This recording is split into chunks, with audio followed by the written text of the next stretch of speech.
We maintain a 90% occupancy on several of our short-term rentals, despite the average being around 50 to 60% occupancy. And in our market, which is actually a very seasonal market, the average occupancy is 52%. So how is it that we're maintaining a 90+% occupancy on several of our properties? In this video, I'm going to walk you through the three main things that we do that might be a little bit counterintuitive, that lead to a really high occupancy and ultimately a lot more revenue. Because if you think about it, the difference between 60% occupancy, which is, around average, and 90% occupancy is pretty much all profit. Because if you analyze a deal and the numbers work at the averages for the area at 60% occupancy, and so you buy it based off that assumption, you start operating it, but you can increase the occupancy to 90%. That entire difference between 60 and 90% of occupancy, all the revenue that brings in, that's all profit, because that doesn't increase your expenses. I mean, the property's already set up. You might have a little bit higher utilities or maybe a few more cleanings, but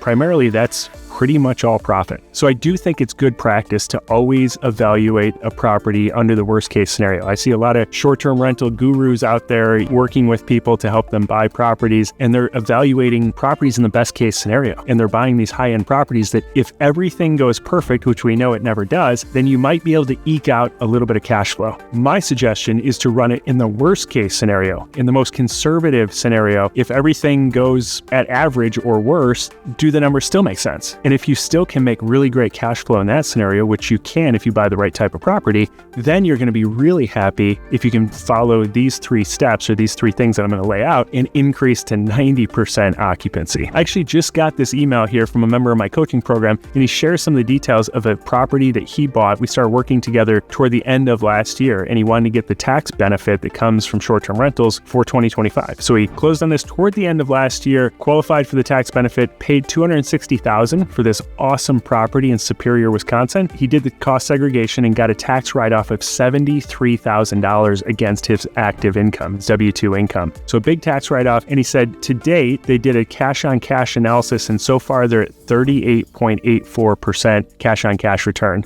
on this property. And that's the first part of the year. I mean, now we're getting into the busy season, so it's really going to pick up from there. So he ran the numbers very conservatively based off the other comparables in that area and the averages, but then he way exceeded his own expectations by following these three principles. So let's dive in. So principle number one is that we buy properties that fit both the short-term rental and the mid-term rental hybrid strategy model. What most people do is they argue about which is better. They're going to either focus on short-term rentals that only work as short-term rentals. A lot of times they're higher-end vacation rentals, single-family homes in prime vacation areas, or they're going to focus on mid-term rentals, which often are underwhelming properties. They just furnish them with IKEA furnishings, and they work as mid-term rentals, but they're kind of stuck with that model. And what we advocate for is to buy properties that work for both scenarios, where you can maximize both scenarios, because I think you're leaving money on the table if you just maximize short-term rentals, and then in the off season, when people aren't booking your short-term rental, it just sits there vacant. And then you're also leaving money on the table. Like for us, we're in a very seasonal market. So if we were to book our properties as mid-term rentals through the summertime, when we know we're going to have 100% occupancy anyway as short-term rentals, we would be giving a huge discount to people to stay for a longer period of time, 3-4 months as a midterm rental,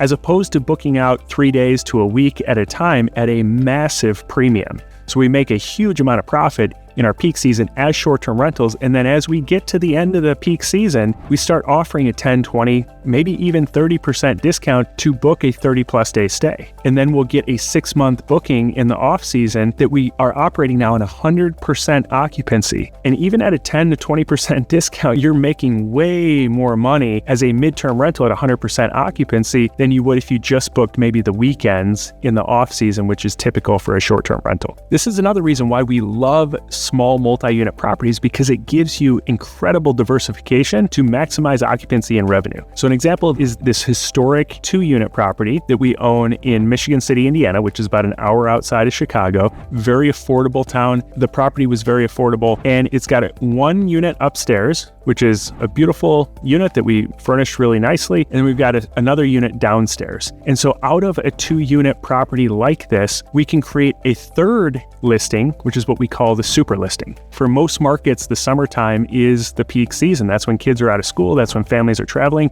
And a lot of bigger groups travel during that time frame. It could be multiple friend groups. It could be extended families that want to book larger properties. We can offer the whole property, the super listing, which is what we call the 2 units together, at a premium. And so a lot of our bookings over the summer have been on this super listing at over $1,000 a night in a really affordable market. But then when we get to the off season, when it's primarily smaller groups, it's couples traveling, smaller families traveling, or it's people traveling for work, or traveling nurses, or people who are going to the hospital or visiting someone in the hospital for an extended period of time. These are people who need midterm rentals, and they would rather stay in an apartment than a hotel, especially if they can get the apartment cheaper and it's a lot nicer. And so that's what we can offer then, is 2 separate apartments in the off season, and we can book both of those out as midterm rentals. So it gives you diversification for different times of the year when there's different supply and demand metrics. The second principle is that marketing is absolutely everything in short-term rentals. And my wife, Taryn, who has a marketing background, she had to beat this into my head when we were first getting started, because I came from the long-term rental world. And this is what a lot of people do, is they just think that a rental is going to rent for what a rental rents for. Like a 3-bedroom rents for what a 3-bedroom rents for. And as long as you set it up like a typical 3-bedroom and throw some pictures up, you're going to get whatever another 3-bedroom rents for. And that couldn't be further from the truth, even with these smaller, more affordable properties. So I want to show you an example, because this just came up yesterday in our coaching call that we do on a weekly basis with the members of my program. So let me switch over and I can show you what this looks like.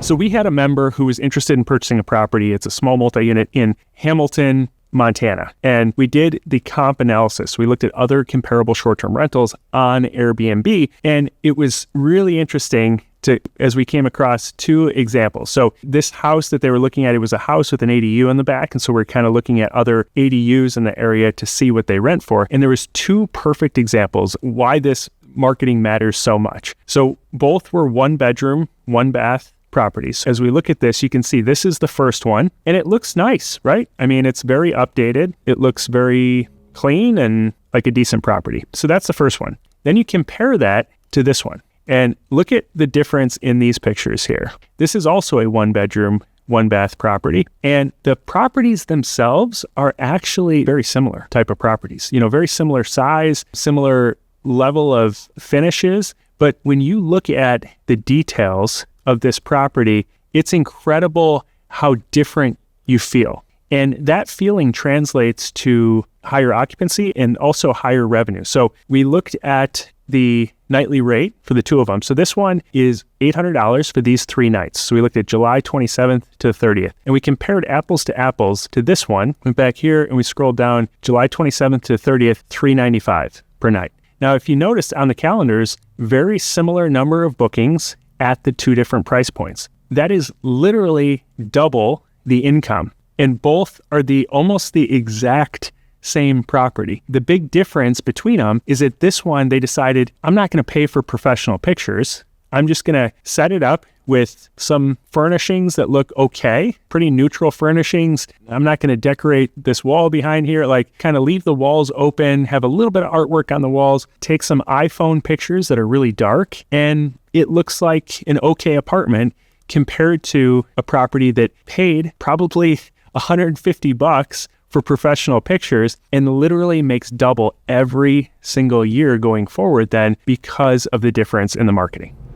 So don't cut corners when it comes to creating your listing. It makes a massive difference. Both had really great reviews, but the one that actually put some thought into who their ideal guest is, designed it based on that person, and then you did little things like used a professional photographer to make sure that the listing looked really top-notch and evoked emotion when you looked at it, as opposed to just looking like every other listing on the platform. That one makes double what the other one makes. So marketing your property correctly is the second big principle around maximizing your occupancy. And the third principle is approaching pricing as an art and a science. So I can't tell you how many people get this wrong, because every single week I'm analyzing lots and lots of comparable short-term rentals on Airbnb, because we're always analyzing new deals for ourselves and for the members of our coaching program. And it is incredible how many hosts do not understand pricing and are literally leaving thousands and thousands of dollars on the table. So when it comes to pricing, the key is to understand supply and demand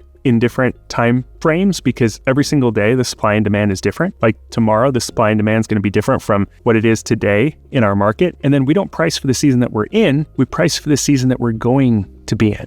And a lot of people don't think about that. In a lot of cases, what I see is people will either set a price for their property and they just say, this is a $200 a night property every single night throughout the year. And it probably is a $200 a night property about 2 or 3 times throughout the year. In actuality, it should be $200 a night. The rest of the time, they're either overpriced or they're underpriced. And so if they're overpriced, then their occupancy is going to stay low, their vacancy is going to be high because they're not going to get booked because they're overpriced. And if they're underpriced, they feel really good about themselves because they're getting bookings way, way in advance. But that's because they're leaving so much money on the table because they could have charged a lot more for that particular night. So that's not the strategy that you want. And then also, when I look ahead on people's calendars, I'll see people only open up the next 30 days. And it's like, what is the rationale behind that? We have people who stay in a property in July for their family vacation, and while they're there with their family, they book the following July to come back at a huge premium, because we keep our pricing for the following year at a premium because we're so far out and we know that what the supply and demand looks like. And that's why they're booking in that time frame. So to not offer them the ability to do that and to only open up the next 30 or 60 days is crazy. But the ones that do open it up, I see their pricing is just way off. So right now we're in the peak season for a lot of properties. And what I see is the pricing just goes up and up and up. And so in January, at the absolute lowest depth of demand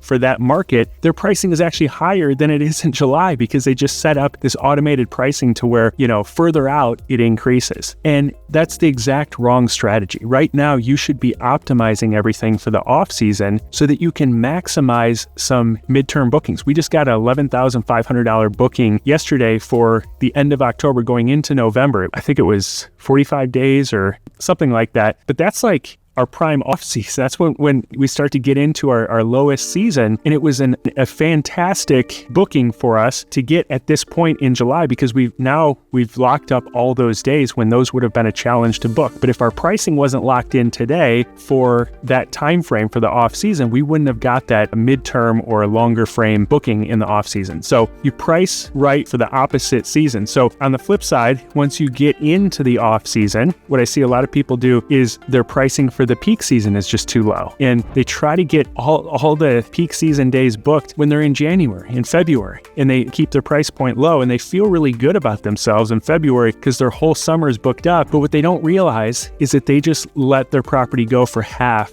of what they could have booked it for. So you don't want to be the first one booked in the peak season. Like when you're in the off season, you want to wait. You want to let some of that inventory that's really cheap get booked up. Because if you think about supply and demand, there's only so much supply. And if there's a spread of pricing, every single day, the cheapest properties are going to get booked up. If all of them are pretty much equal, the cheapest ones are going to get booked up. And so as people book closer to that date, there's less and less inventory available and the price point gets higher and higher. So you don't want to wait till the absolute last minute, but you don't want to be the first one booked either. So there's an art and a science to pricing, whether you're in different seasons. And this is a big thing that we go into in the Blueprint program that I teach, because it's really important to get this locked in so that you can maximize occupancy and maximize your overall revenue. So if you're listening to this and you're already a host, hopefully you can take some of these principles and apply it to your property and tweak your property and make it a little bit better so that you can maximize occupancy as much as possible and really increase your overall revenue and profit.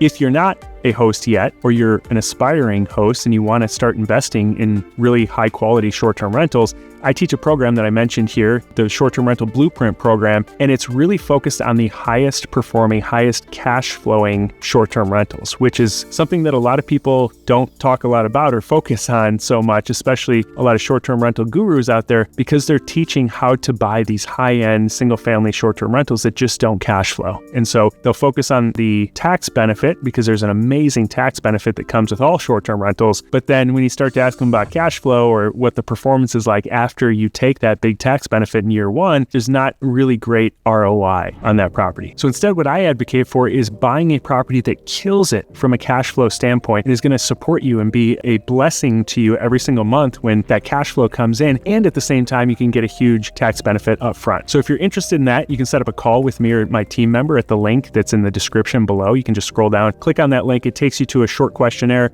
and then our calendar will pop up and you can pick a time that works best for you to hop on a call. We can talk through your goals. We can talk through the details of the Blueprint program and see if it's a good fit for you. Thanks a lot for spending the time with me today. God bless, and I'll see you in the next video.